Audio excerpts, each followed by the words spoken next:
Welcome to WKIT-DG Radio on the Pyramid One World Radio Network. We are your source for the latest news, music, and entertainment from around the world. Our programming is designed to keep you informed and entertained with a variety of content that will keep you engaged. Tune in to hear interviews with your favorite artists, exclusive live performances, and more. So sit back and relax as WKIT-DG Radio brings you the best in global radio entertainment.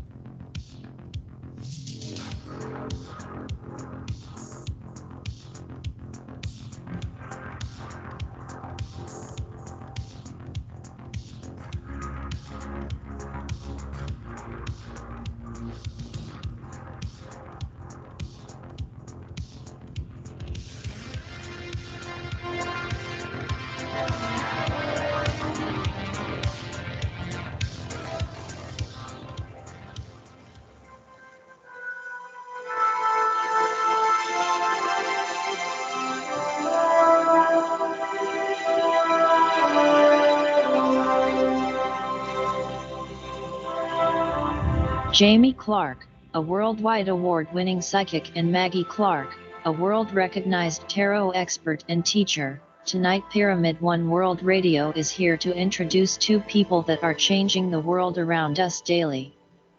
Are you ready? Maggie Clark is a worldwide award-winning psychic and a globally recognized psychic who has earned numerous awards for his exceptional abilities. Psychics like Jamie often claim to possess extrasensory perception and the ability to provide insights and guidance to individuals seeking answers to life's questions. His achievements and talents may include accurate predictions, mediumship, and other psychic abilities. Maggie Clark is world recognized as a tarot expert and teacher. Maggie Clark is acknowledged worldwide for her expertise in tarot reading and teaching. Tarot reading involves using a deck of cards with symbolism to gain insight into the past, present, or future.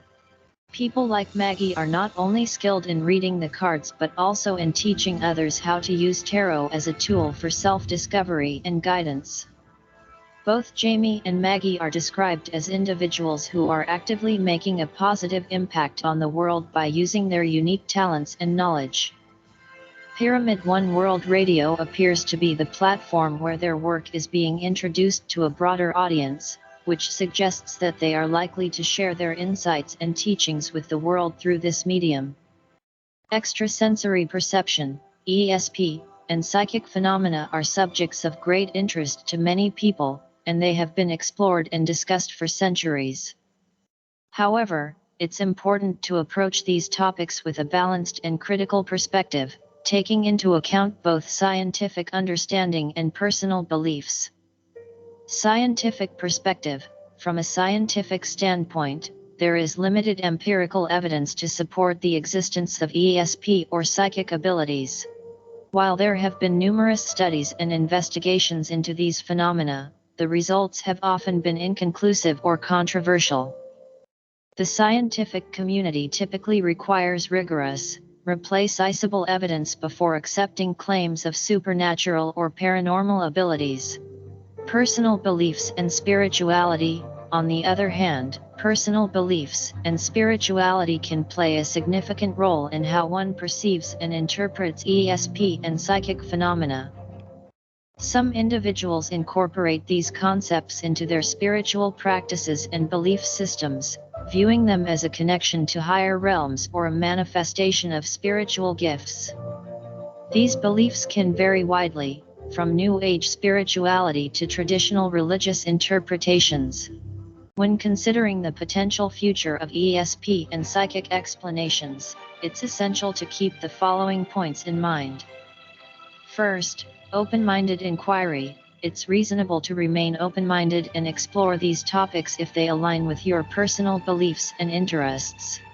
Just remember that rigorous investigation and skepticism should accompany any exploration to distinguish between genuine phenomena and wishful thinking or fraud. And second, scientific research. Ongoing scientific research in fields like parapsychology continues to investigate ESP and psychic phenomena. Future developments may shed more light on these subjects and provide a clearer understanding of their validity. And third, Spiritual path. If you are on a spiritual path that incorporates ESP or psychic experiences, it's essential to approach these experiences with discernment. Not all claims of psychic abilities are reliable, and discernment can help you avoid being misled. And fourth, personal growth. Some individuals find that exploring psychic abilities or ESP can be a path of personal growth and self-discovery, regardless of whether these abilities are scientifically proven. Such pursuits may contribute to a sense of connection to the universe or a deeper understanding of oneself. In my summary, the future of ESP and psychic explanations remains uncertain from a scientific perspective, and after hundreds of years scientists are still looking for answers, but they continue to be topics of interest and exploration for many. How you choose to incorporate them into your spiritual path depends on your personal beliefs and the importance you assign to these phenomena in your journey. It's crucial to maintain a balanced approach, considering both scientific evidence and spiritual perspectives, while remaining open to the possibilities and mysteries that exist in the world. You must call into this show tonight and find your desires in this complicated world. For news and more about Maggie and Jamie, go to jamieclark.net and contact them there. Now, they are here for you, so dial into the show at 609-663-0153. Again, that number is 609-663-0153. Put your hands together and welcome Jamie and Maggie Clark on Pyramid One World Radio.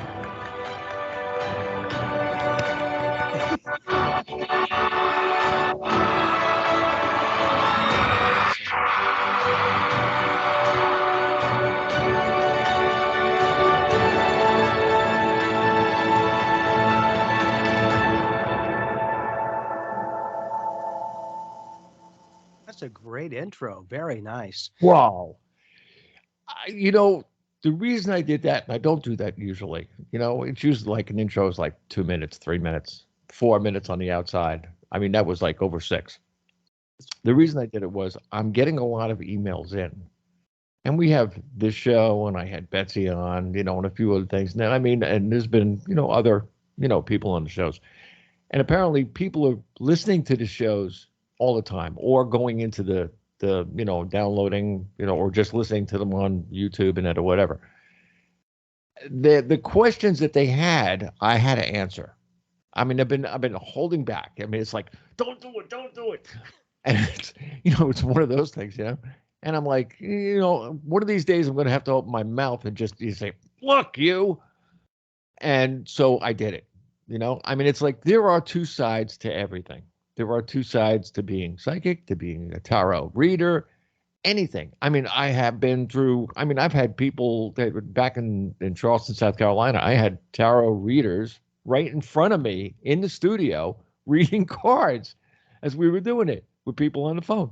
And I mean, I was watching this whole thing and that was going on. And there are so many people that are 70% there, put it that way.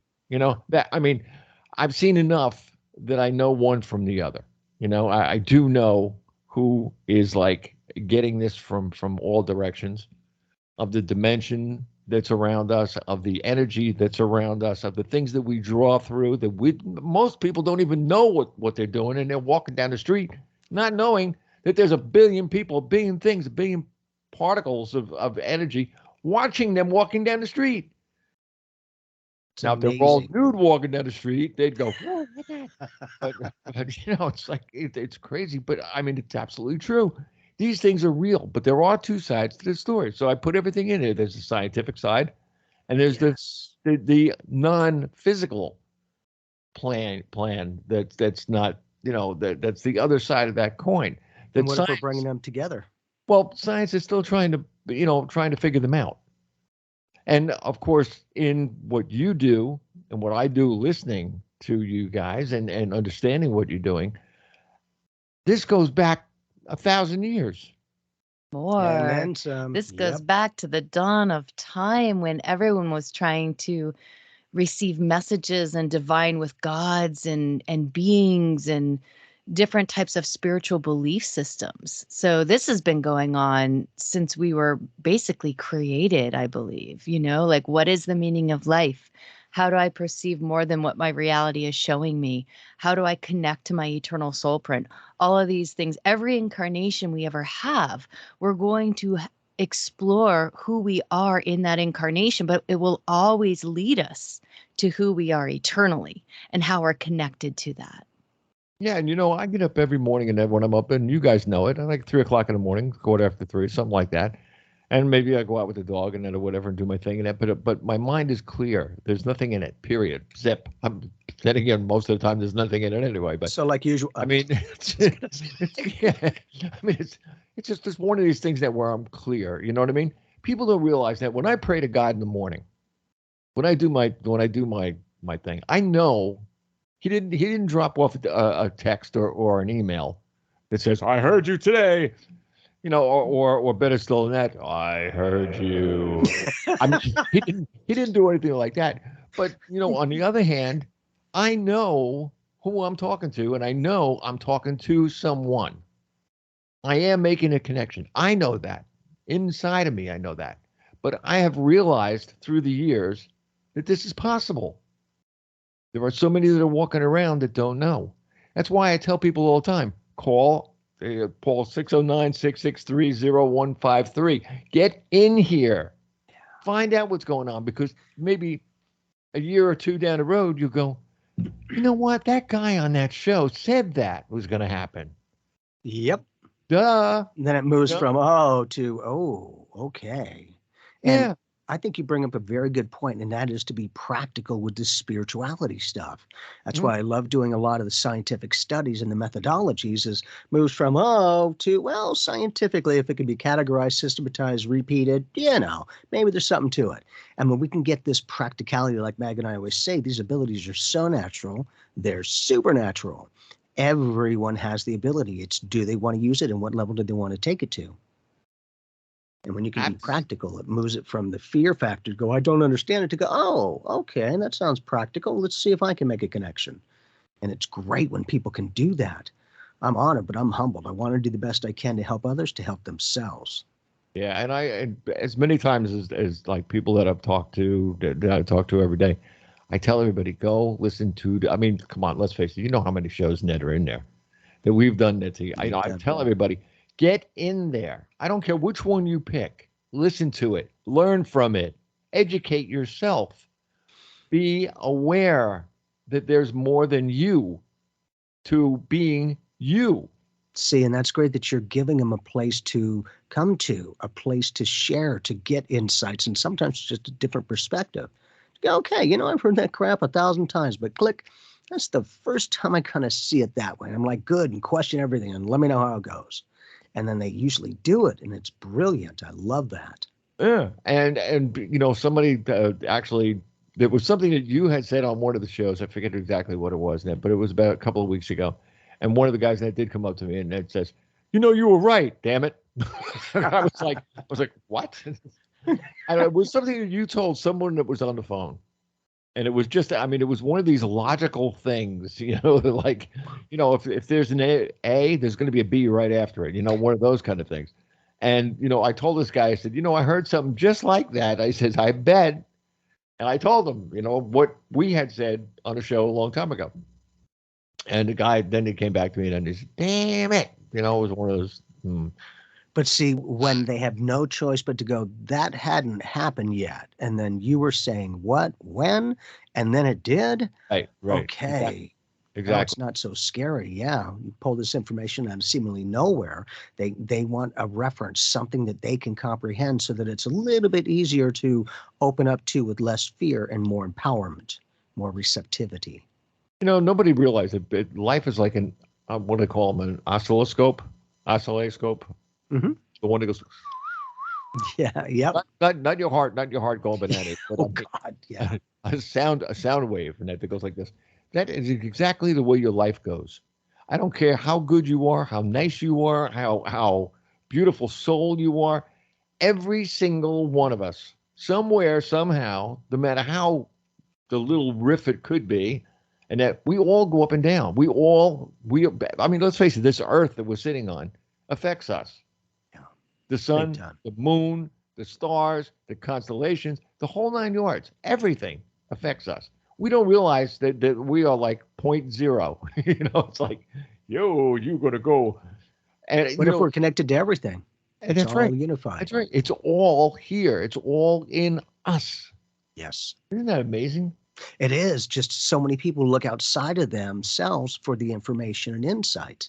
And it's truly that inner space astronaut discovering who you truly are, which is everything. It is all interconnected.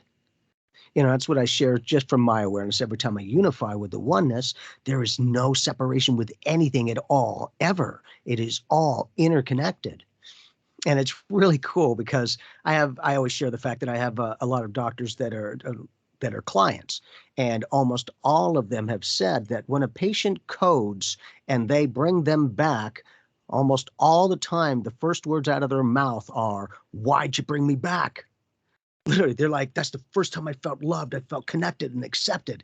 This is many different people, not just one, many different people saying similar circumstances. Like, okay, pretty much it's all unified. It's all one. And when we can give ourselves the gift of, one, questioning things, but two, make our own connections to our loved ones, who in this case graduate life, that is the biggest gift we can give ourselves and our loved ones, is to connect with them like they're connected with us. And truly, but a thought away. It is instantaneous. It's not like our loved ones are going, "You done brushing your teeth?" Now, anything better to do, man. They're having fun. But as soon as you think about them, you're tapping them on the shoulder. And Yeah. they're not made to come in. They choose to.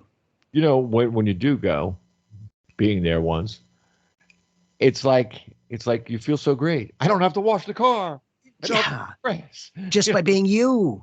Yeah. I mean, it's like, it's Yeah. like, I've told you this a billion times, and I mean, Anonymous, if you're there and you're listening, which I know you are, the thing with this is you have no idea the feeling that is on the other side. You have no. I can't put it into words. I can say fantastic, beautiful, blah blah blah, and calm, blah blah. It's way, way. They don't make words. They come to that feeling. They And just don't. you just have to be you. Yeah, but That's it's the like, reality check. I do. People ask me like, "Oh, well, do you wish you were going to go back?" I said, "No, man. Hey, listen. I got. Put it this way. I said, when I do go, I'm going to go. Yes, but I mean, it's going to be one of those weird things. But See, whatever. but you've been nourishing your soul with those thoughts, those provoking questions. And if we can question everything and be practical with this, it's a little bit easier to fit into our lives. It's not always easy to fit the spiritual stuff in because so many people have taken it in different directions, which is okay, but sometimes it will create fear more than empowerment. Somebody asked me this question: do you feel different after dying? Do you change your life because of dying? Did you? I turned around. And I said to him, I said, no, not really. I mean, I was never cruel. I'm not that kind of person. I'm just not. I mean, I get it from the other side, my other side, that I will not argue. I just won't. I just don't. Smart man. Mad does not saddle anything. You can be as mad as you want to. You want to be mad? Go look. Do what I've done a couple times. Go look in the mirror, tell yourself off, and then walk out of the bathroom. Or how about tell yourself how much you love you, how amazing you are, what That's we later. have to offer. That's like, I love it. Finish off on a good note. Yeah. Yeah, exactly. You mother. Exactly. Get it off your chest first, and then go for it. But see, that's a big thing that a lot of people don't realize is, just to me, every time I've done that, and I don't have to have a near-death experience to have it, there is no question. It's like, as an eternal being, good, bad, happy, sad, however we receive our realities is perfectly loved and accepted each and every time as I connect with it. And it's like, wow, I don't have to be anything different, just myself.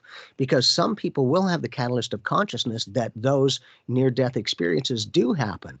And they're like, in some ways, I'm going to be changing this. Or it gives them a chance to go, oh, this is a little bit of flavor what I get to look forward to. Okay, so you know what? Maybe life isn't as challenging because I know once I graduate, it's going to be amazing. They had a show about it on and the History Channel Okay. that I saw. And they showed, they were doing the illustrations of what the guy was talking about and everything. And they got the one tree in the green grass on the hill thing. Remember I told you that story? Yeah. I stood up in the living room and I was like, I was there. It looked just like what I saw.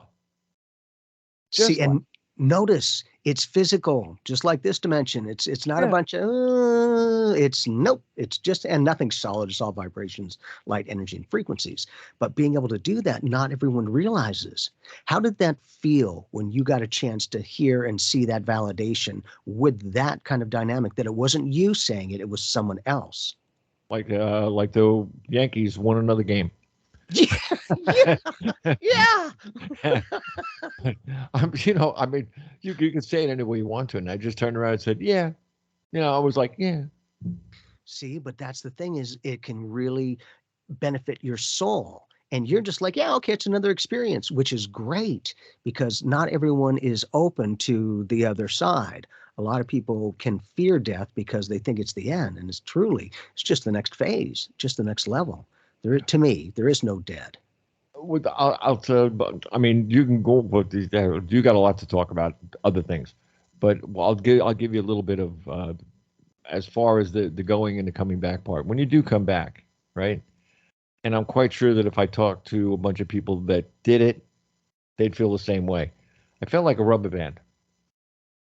You don't know which side you're on for about the first 3 or 4 minutes. You really, really don't. Because, well, first of all, I was in a coma for a long time.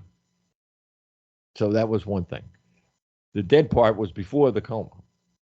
But the coma, even though it does shut down the brain does keep energy in it from the last thing it saw. Wow. The last thing you see is the first thing you see when you wake up, or that you understand. I mean, I could hardly talk, but I could at the time. I remembered everything as if they were playing back a videotape, and that's what was coming out. And when they were talking about all this stuff, and you feel like, am I there or am I here? Because you were there and you saw what you saw there, and then you wake up in a hospital and you got a bunch of doctors standing around you, because of course what they did was impossible, but I'm standing here, right? With all that going on, you say, okay, when am I going back? It's like, it's a round trip, or whatever. I'm serious. I mean, it was really, really, really strange for a while, and until I started, getting into life a little bit more. And did that shift? Did that allow you to maybe ease into life a little bit more productively and powerfully? It was like I was on the living plane. Being on the living plane, you want it like it was, not like it was, before. Before, I was somewhere else for a little while. But now I was here in a living plane, and it was like, okay, it's like, let me see, like you turn off, you have a tape in a tape machine, you turn it off, and then you turn it back on. So what happens when you turn it back on? It starts exactly where it stopped. So therefore, that's the way you feel about the life. The life, you want to start it right where it stopped. The eternal life. You learn about all the BS later. It's like, hey, but I mean, once you get that firsthand experience, now you see, okay, maybe it's more real than I thought. Otherwise, it's like, oh, that's lovely, and it's all love, sure. Until you have that experience, then it's like, just for me, I have no choice but to accept the fact I don't understand it. I just experienced it. It will open your soul. It's a huge dynamic, and there's a lot of power that goes with that, and not always easy for people to open up. Hey, I'll be right back. He's got to take the dog out. I know. Yeah. Always the crazy dog, right? Yeah, but you know what? Well, talking about that, it's been something that's been on a lot of people's mind, lately, and with all the things that are going on in the world right now, people think about some strange things, and that seems to be one of the subjects. Well, yeah, and I think, life after death is something that we have been trying to figure out since the dawn of time as well, like what comes after and what is this life for and why, and where? And there's so many non-answers until you actually, like you said, you have to experience it. You had an experience. But how many people think it's a dream? I think there are some Yeah, that might think of everybody. it's a dream. I hear about that all the time. Well, it was the brain and it put out this chemical and this and that. I said to him, I said, look, if I thought, and I told him the story about the pyramid. That was the only out of body that I ever had in my entire life that was that real. I mean, real, like you smell, touch, see, one of these kind of things. I said to him, I said, these things are things that we all have inside of us. So how can you ask me or tell me that I'm kidding you? I'm not Right. kidding you. I'm telling you the absolute truth. Now, whether you accept it or not, that's up to you, not me. Absolutely. All I can do is I can give you a plate of food and say eat, and you can say you want McDonald's. Well, go ahead. I'll eat I'll eat your plate. It's one of those things. And But then there's also, our belief systems and what we believe can actually dictate what we experience or how we experience things. Someone who has maybe a near death experience and they have a religion that they're very much connected to. They might see something that reminds them of that to ease that experience for them. And someone who maybe is non-religious will have a completely different experience.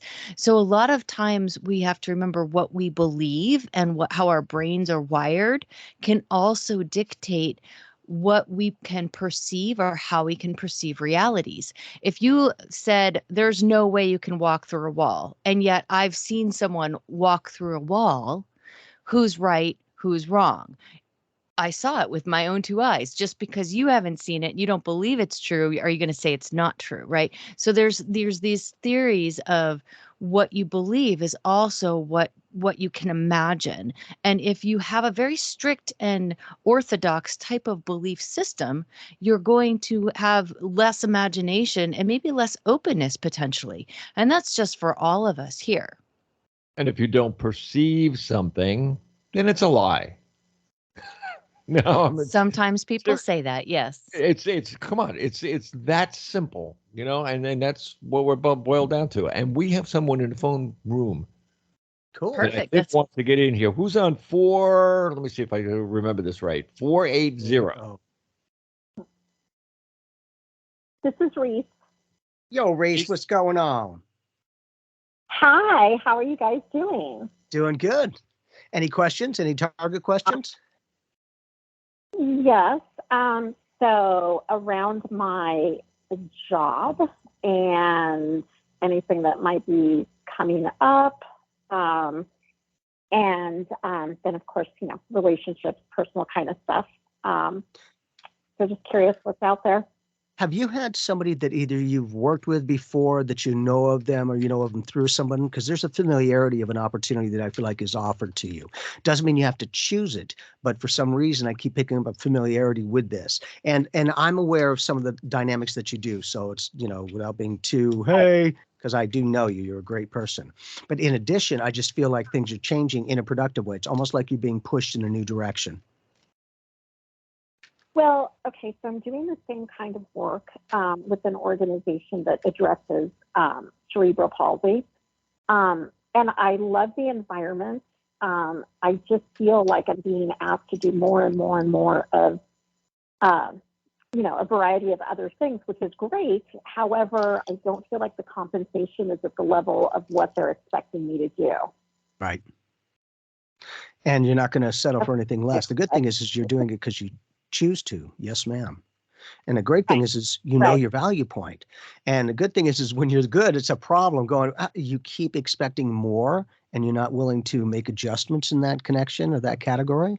So in this case, that's that familiarity. I feel like something outside of that dynamic is going to be offered to you as well. And it's a good thing. I feel like whatever this other opportunity, if I get more, I'll give you everything I get. Otherwise, I'm like, I don't have a clue. But whatever this other opportunity is, it feels good enough that you'll be like, let me at least check it out. Okay, let's see. Won't be like, nah, I don't want to do it. So whatever this is, you've always been helping humanity in any way that you can, which is beautiful. But it's also nice when you can start to go in a direction life-wise, and it starts to mirror that magic of helping others to help themselves. Because, you've got the empowerment, like I do. It's not always easy to, be happy when not everything is so happy. But you've got a steadfastness, and your beautiful child is an awesome young person as well. That's great. It's a nice reflection of consciousness. Thank you. I appreciate that very much. Okay, so is there like a time frame that you see or anything that might be happening, whether it's at the end of the year, the beginning? It's near the end of the year or sooner. Yep. Okay. Great. And it's a good thing. It's almost like it's giving you a little bit more time to be prepared, to be ready for this.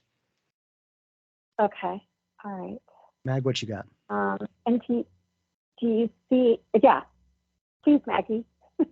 Well, I actually threw down readings for the second part of your question, so I'm going to wait until we get there. Of course. I'm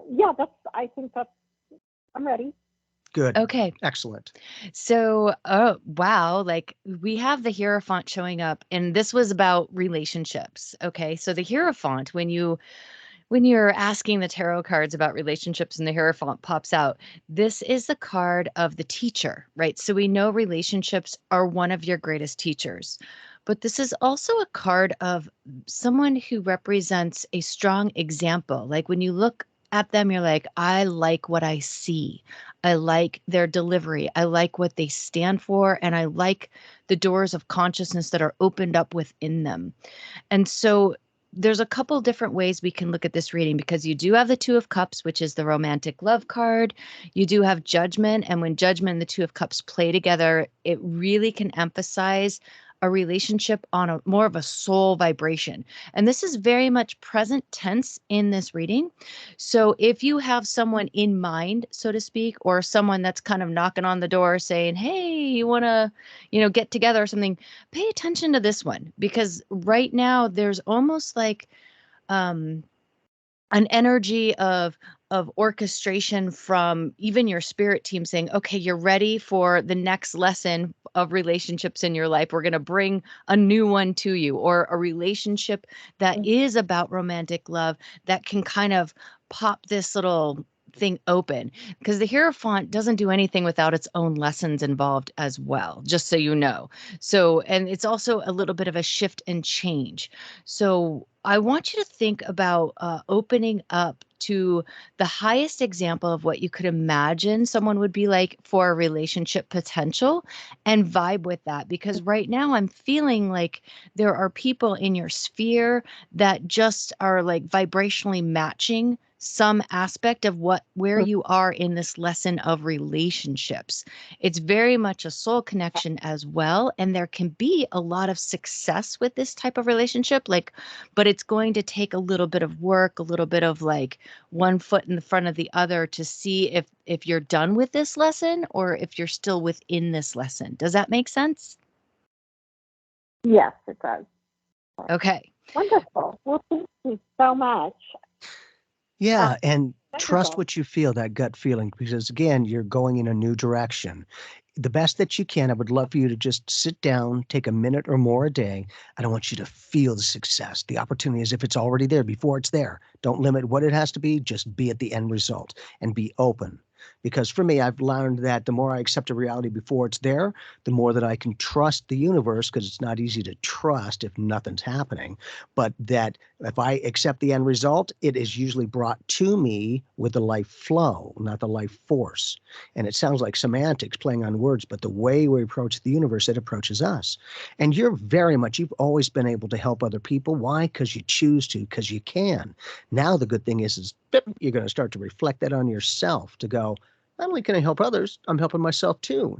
And I've been wanting this great relationship that maybe at the moment I needed my own life experience, the rules and dynamics of what I was getting into, so that when this person is here, I found myself within the relationship, not lost myself to it. Okay, excellent. Thank you so much, guys. I appreciate it. Yeah, You're and thanks for all welcome, that you do. Reese. It's always good to talk with you, kiddo. We'll see you back again. Thank you. Yeah, you all come Okay, back. You all come back now. bye-bye. Yeah, come back now. That's awesome. And that people are genuine in this way. And Reese is a sweetheart. I know her more so than just on this phone call. So it's really cool when they are who they are, and the way that they present themselves is genuine. It's not like, it's like, yep, I say it, I mean it. Here we go. Being very casual but very confident. That's why I always say we got a phone here that can take 999 callers. Wow. And are there 999? No, because they're still questioning themselves. Do they go in and listen to the show? Yes, they do. They'll listen to it tomorrow or sometime, whatever. But will they come in right now? No, because they're afraid. And I keep telling them, don't be afraid. Come in. Yeah. I don't bite. I don't bite anybody yet. But see, that's the nicety, is after the show's already been recorded, there's no fluctuation. It is just a recalling of that experience and communications. So it's a little bit easier for people to open up to that and go, okay, let's see what else has got to be shared, instead of I'm in this right now and that what I'm going to say is going to. So sometimes that can be a challenge that will shut people down, is they necessarily may not want to address it now. You know what I see too, in that before pandemic, we had a lot more callers. Now all of a sudden we get less callers, because before they were like, oh well, not thinking about anything, no big deal, no life-changing things and that going on and everything. But since that time, they're a little more shy to call up on the phone, and if they do call up on the phone, they freeze. I had one of them come in on one of my shows, literally froze, didn't know what to ask. And were you able to help them along in the conversation? How did that work? Yeah, with a shoe, what's a spoon or something, like, hey. See where it fits. Yes, exactly. It was crazy. Well, and sometimes people want to be able to hear it without having to go through it, but that they can experience it. That's a bigger dynamic. Not everything is so easy to be positive and happy about. But when you have enough guts to be on this show like you do, you give people a variety of avenues in order to pick up information and learn from. It's not just one genre. There's a variety of them. And the great thing is it's unlimited. When you can give people a variety of different perspectives that, for me, if I feel like I'll check it out. Okay. They're not made to, they're allowed to. And when you're doing this, you're sharing it, not pushing it. There's a difference. Somebody said to me one time, what is the direction, or what is the point of your show? What's the programming of your show? Like what are you aimed at? Are you going to be a spiritual channel or this channel, that channel? I said, I'll tell you what we are. I said, I'll give you something you could do yourself. I said, do you know where there's a pool table somewhere? And they said, why? I said, yes or no. I said, this isn't the Congress. This is me here. It's like, hey. So he says, yeah. I said, well, do you take the white ball, right, and throw it from the middle of the table hard against the side of the pool table, and it bounces all around. I said, that's my show. Learning the different angles of trajectory. Yes. Exactly. If I hit it and approach it this way, it's going to go that way. It's going to go that way. Exactly. If it goes the other way, it's going to go the other way. It's going to follow, it's going to follow not the trend, because we're not trendy. We're not. The Pyramid One, we've never been, like, Studio B has been a lot of paranormal. Okay. They've always been a lot of paranormal. And they're known for it, in a sense. Australia, on the other hand, it's Australian. Yeah.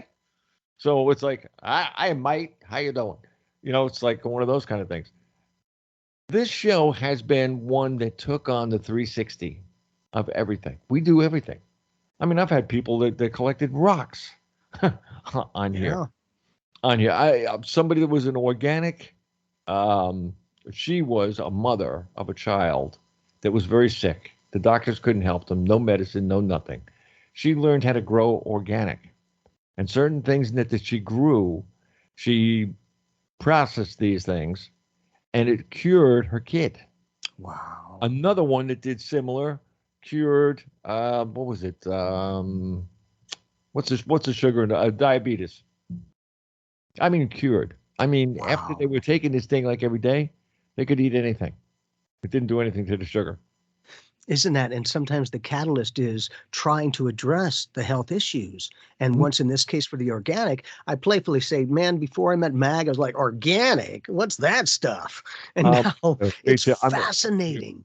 Yes, it has different flavor. To me, it has a different flavor than the average stuff of what I've been eating. And for me, it was like, for most of my life, I'd do the whole milk, and then I would do you were lucky to get maybe a week or two of good. I got the organic and I'm like, there's a month? Holy crap.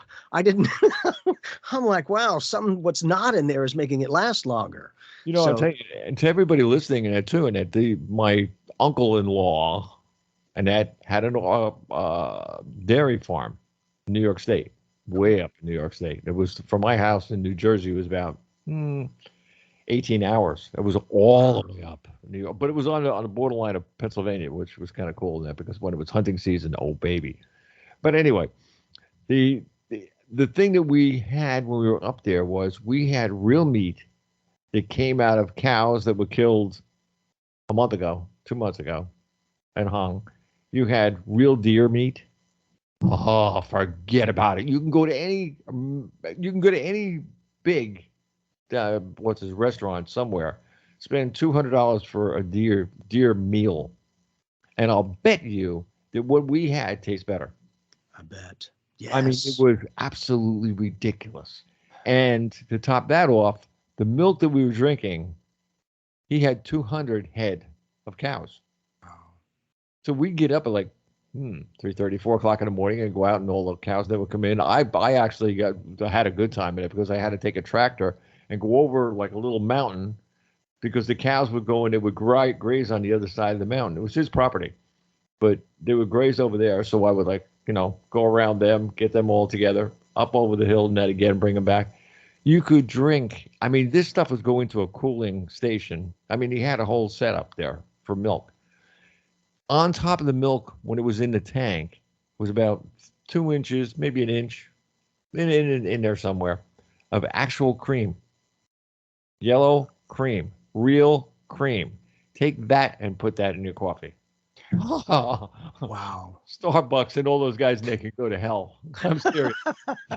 There's nothing that tastes like raw milk. I mean, real milk. I mean, like it was there this morning and you have it tomorrow, I mean, forget about it. That's eating. Organic, that's a laugh. It really, really is, in a sense, because who knows? I mean, we have organic in this house too, but it's like, who knows what touched whatever came from wherever it came from in between the time it was picked and the time you ate it, and they called it organic. Well, and just from my awareness, I believe that there are other countries on this planet that some of them do not use the same things that we do. They don't eat some of the stuff that we do because it's so toxic. Wow. And they're like, here's some more. If it's processed, forget about it. That's sort of like our souls in a sense. Now think about it really seriously. I mean, here in America, our souls are shown or allowed to see or be put in contact with things that no other soul in any other country ever gets the chance to see, except maybe Germany in World War II. Maybe that's another one, or I don't know, part of Africa, and that where everybody, like, if they don't like what you say, they chop your head off. One of those kind of things. I get to the point, yeah. There's a little bit of stress in there, What'd you say, boy? You think?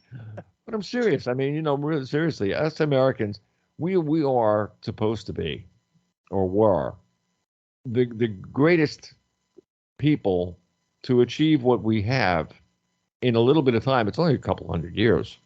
I mean, come on. I mean, to get to where we are today from then, E.T. didn't come down and show us anything. He didn't show me anything anyway. And I still said, even when I was up on the other plane, I said, I'll come back someday, but I'm not going to go to kindergarten if they recycle me.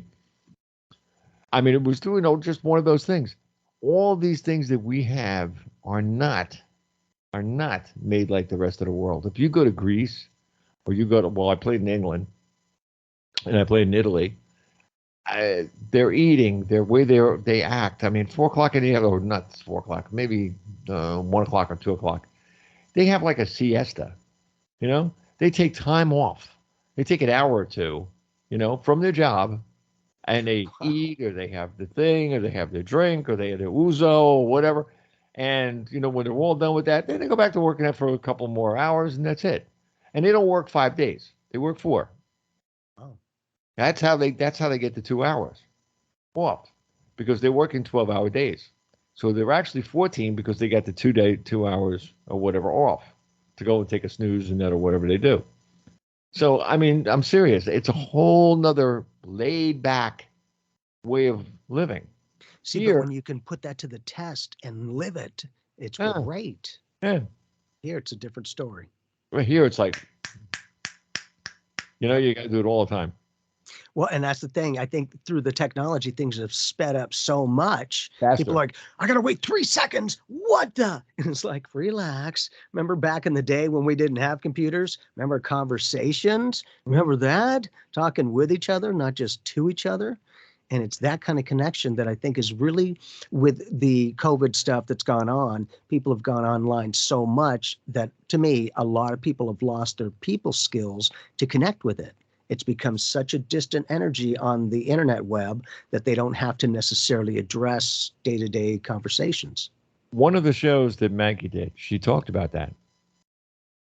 The people's connection to their life.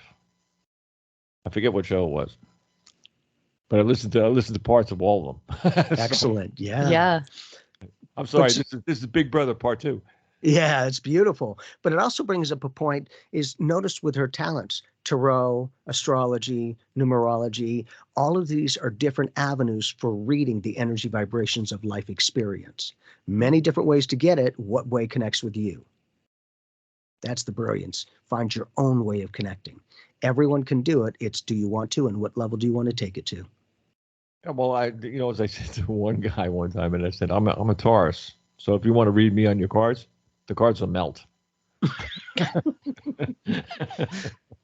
You know, what's interesting, though, is you bring up a very interesting point to me, and that is I've seen a lot that with the astrology, that people who have those particular labels have a lot of those qualities and characteristics. I'm like, oh, wow, that's brilliant. Because, you know, for me, what if literally our birthing is by the stars? That we choose that entry point. Well, and you don't believe in mistakes, right? There's precision on the universe. So if there is a precision within our galaxy, within this beautiful solar system we're in, then there's a precision of the timing that we choose that gets imprinted with that energetic signature of what's happening in the stars and the planets as well. So it's beautiful, you know, just watching how precise it can be. It is a cosmic science for sure. And having the guts to do that. Yeah, that's why I turn around and say, science? It is. It's a mathematical equation, right? So you're just measuring degree points of orbiting planets and how they are in relationship with other orbiting planets. It really is a science, you know, calculating that. Now, the interpretation of what does that mean for someone here on this planet, that is very interpretive. And that can go in many, many different directions. And I think possibly depending on the culture that you're in, they would emphasize different aspects of that as well. That was very Nostradamus. You know, I'm serious. I mean, I read everything he did. You know, Nostradamus. Nostradamus was the kind of guy that, like, he was like Casey. Mm-hmm. You know, Absolutely. The same deal. You know, he just that's what he saw, that's what he wrote, that's it, and that's, you know, all he wrote, and that was it. And to have the guts to say it, because back then people are like, "Are you crazy?" Like, "Oh, well, you know, here you go." And now all these years later, it's starting to be validated. One of the reasons he was almost killed by the Inquisition. Yeah, absolutely. Yeah, and also he had friends at high places. He did, and gratefully, because it probably saved his butt a time or two. Right. Exactly, a billion times. Yeah, I mean, who was it? I can't even remember. Was it Catherine de Medici who like took him out of being imprisoned and almost killed by the Inquisition in France? I mean, she just stepped in and just said, "Come in with me," because he was her astrologer. Astrologer, right? Exactly. Yeah. See, we all know the- all this stuff, Jamie. You don't know this stuff. I'm like, what? Huh? I just do me. But that's what I've always appreciated. And depending on the information, she just shares it very matter of fact. It's not like it's like bip, bip, bip, bip, and they're usually like, yep, that's exactly right. And I thought that was fascinating because not everyone's the same sign, but those different signs equate different personality characteristics and aspects of life experience. And of course, living with me, I got moody a couple months ago, like really moody. And he's like, Maggie, what is going on? And I said, I don't know. Let me look. Right. And so I have a Mars in Virgo, and Mars in Virgo is on my exact degree point on my Mars. And Mars is an aggressive planet. So I was being a little bit aggressive with I feel safe. yeah, I he feel didn't feel safe at all. And so we realized, okay, cool. In 2 years, when this comes back around to this degree point, I need to watch myself so that I'm not biting your head off. So this is beautiful. You know, it was a learning experience to say, okay, I understand why I'm more amped up today than I normally am, because I don't think you've ever seen me that way. And therefore, like, let's learn from it. Let's see what we can do with this. So my aggressive energy isn't off the charts. I agree. I agree with that stuff. When I was a singer, I was a true Taurus, right to the max. You know, that's just the way it was. I mean, this is the way it is. There is no talk. There is no other way. It's like that. I said it's like this. That's it. End of story. Yep. You know, that was the way I was stubborn. Poof, forget about it. I mean, all capitals, right across that whole word. But you were allowed to be. That was right to you. Yeah, I grew out of it. Yeah, you grew out of it, but you know, that fixed earth energy wants things a certain way, you know, and that'll be Taurus for you. Yeah. And so with that sign of being Taurus, did those qualities help you in life experience that you're aware of? You know, that's a weird question to ask. Mm-hmm. But you know what? I think I can pretty much. All right, the people who I was with, or the people that were in my band, that were with me. Also, you know, we had like other singers and everything else that joined the band for like bigger shows and things. They just, in a sense, understood me. Because not one of them, this is the reason why I think they understood me. They could never prove me wrong. Never, ever. And they tried. Let me tell you, they tried. I mean, my guitar player was a guy like Van Halen. Okay, he could have taught Van Halen. That's how good this guy was. Nice. He was. One of his teachers was I don't know, one of these world award winning classical guitar players. And here's a guy who played rock and roll on a Strat. Okay, with Marshalls up to the ceiling. You know, one of those kind of things. Yeah. This guy was taught by the best guitar players in the world. And that's who. I mean, it was an accident when he was doing this thing, and the guy happened to be in the town and lived in the town. He was in New Jersey. Sure, and, accident, coincidence. Yeah, it was totally off the cuff. But he was a gifted person. He didn't have a one way or another way. It was this way. It was worse than me as a Taurus, whatever he was. Oh yeah, it was like he wanted to do this. There was no two ways about it. You know, and that's the way it was. In fact, he had students, some of them I've seen on YouTube, and some of them are young. They're like 14, 15, 16, whatever. And these kids play better than Van Halen. Nice. And that's the way they are. I saw a girl the other day on a bass that was playing lead bass. You ever see lead? Lead bass blows me away. I mean, my guitar player, my bass player used to do it. He used to play like a lead guitar player, only on a bass. And did you play a bass as well? No. I mean, I did. I mean, just for like just to fool around with it on the show or something like that, I'll do it. But guitars were always mine. Keyboards were, for the songs that we did on albums and things like that. And we also had a real keyboard player who, I mean, he could play with his elbow. I was one of those kind of guys. I mean, he was with his toe. He was insane. I mean, I had the best in the world. We were in a band. I mean, we all grew up together. We all did music and everything from when we were kids, like 5. You know, I mean, that's the way we grew up in this kind of stuff. And when we all came together in that one band, it was ridiculous. The guy that was my drummer, Bonham from Led Zeppelin, okay, could almost learn from him. Wow. And the drums were just the biggest set and everything else, double bits. He could play, like if you heard me go, that's how he could play with 2 feet on 2 basses. Wow. Wow. Yeah. I mean, before he was like in bands. He was always a drummer, but before he was in bands, he was a pitcher for the Dodgers. Cool. And that's what he did. I mean, we go to some places and they say, go ahead, throw the ball, you know, the thing, and then we'll time the ball. Well, you ever see a ball go at 105 miles an hour? I mean, this guy was insane. I used to play football with him, and we toss around a ball or something like that. He could throw almost a full 100 yards. Wow. Easily. So, Like when he did it, it didn't even look like he was doing anything. But that's the kind of people that I was with. So I mean, I was with miracle people. In fact, one of them is still around and he's still playing, believe it or not, and he's up in Delaware.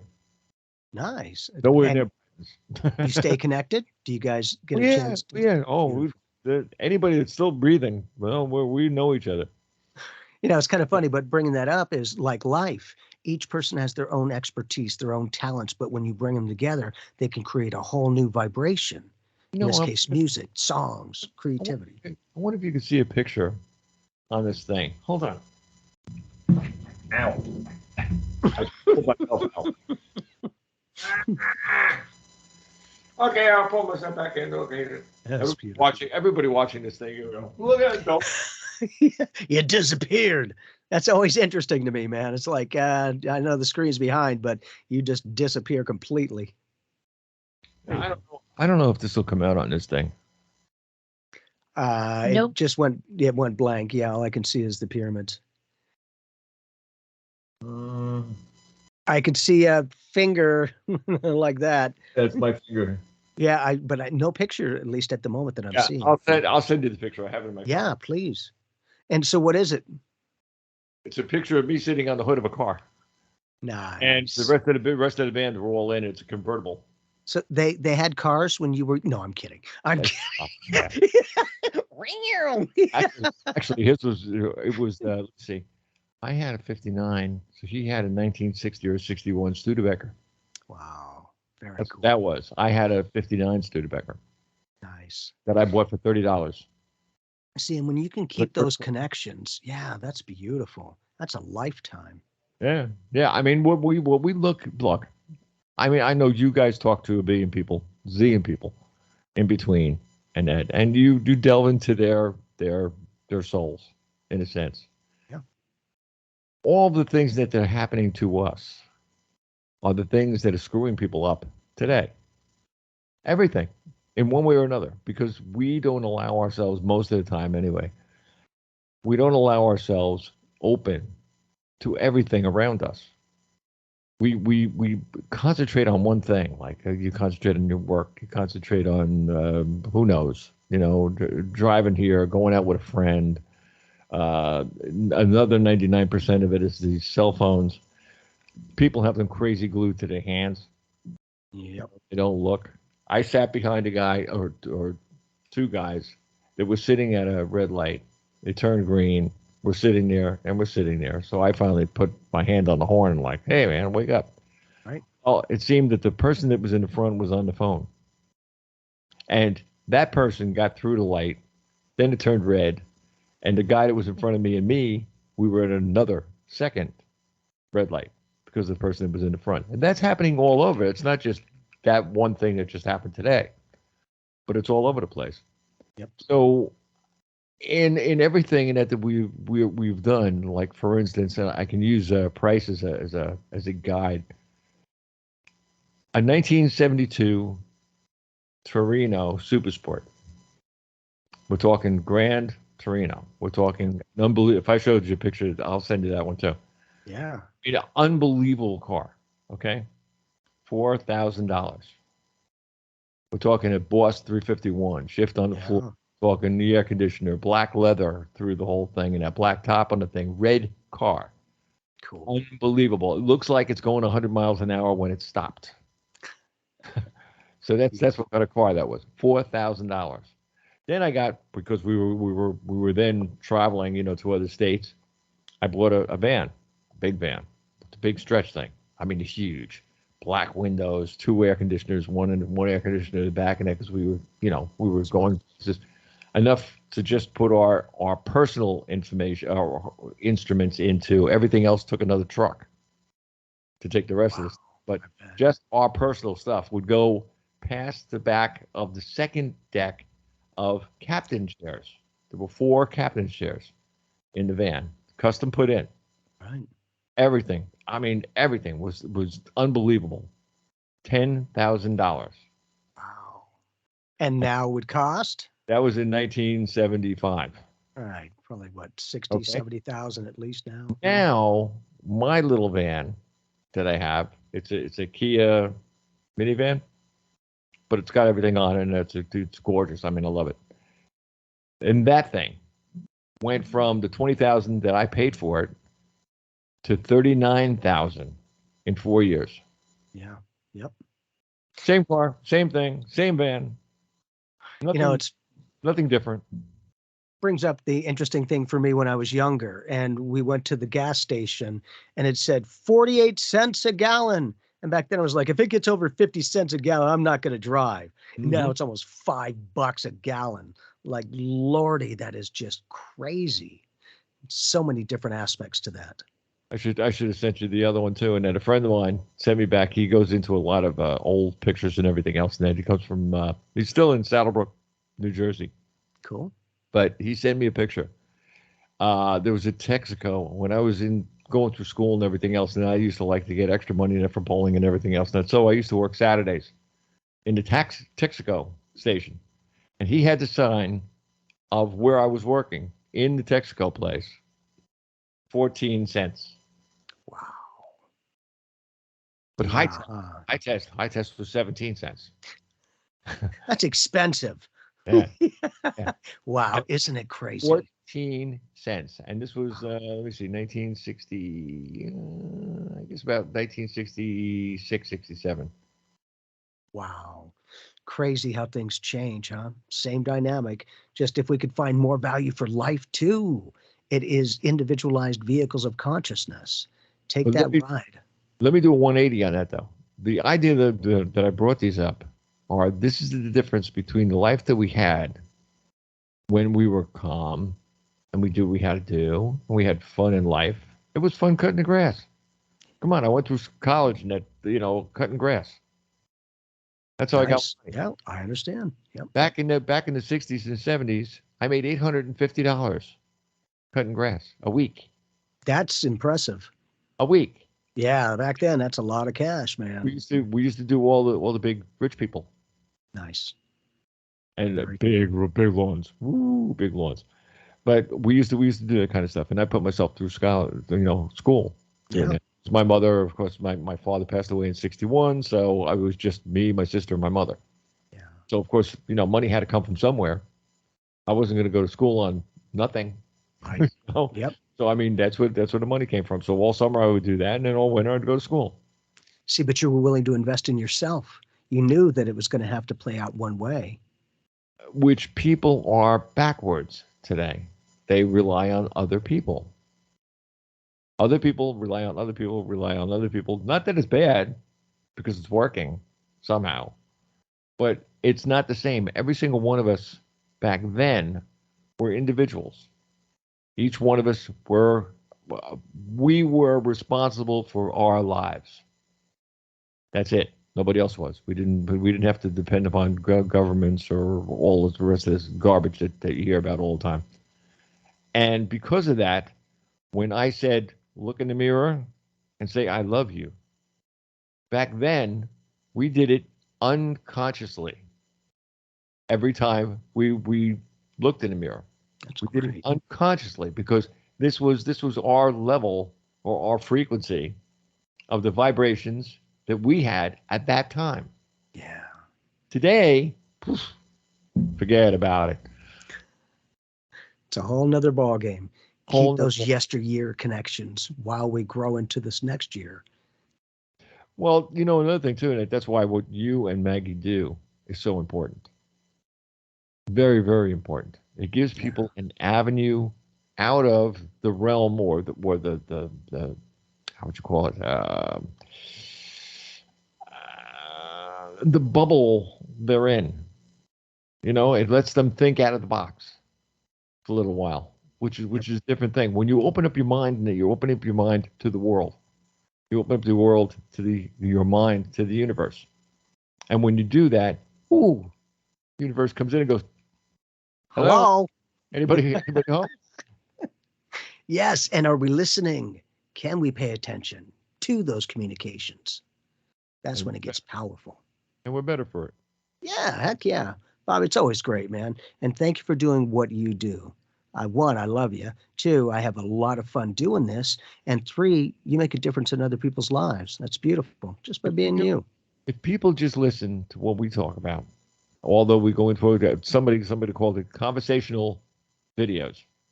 Cool. And I said, yeah, but they learned a lot because they didn't know what we did a long time ago. Because I said something on another show, and the guy had to look it up, and he said, "You're right."